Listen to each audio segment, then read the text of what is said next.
సమాజంలో గొప్పగా ఉండాలి, ఇంటిలో గొప్పగా ఉండాలి, బయట గొప్పగా ఉండాలి, ఆఫీసులో గొప్పగా ఉండాలి.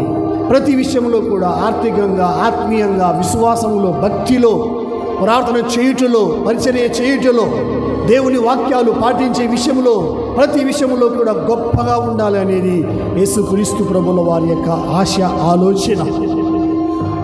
అందుకే ప్రాణం పెట్టింది, అందుకే రక్తం కార్చింది, అందుకే గాయాలు పొందింది, అందుకే సిలువను మోసింది, అందుకే యేసు ప్రభుల వారు సహించింది, ఓర్చుకున్నది. అందుకే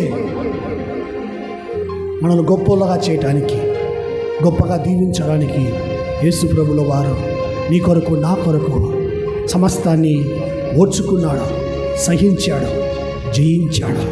ఆ గొప్ప దేవుణ్ణి మనము గొప్పగా ఘనంగా ఆరాధించుదాం. నీరసంగా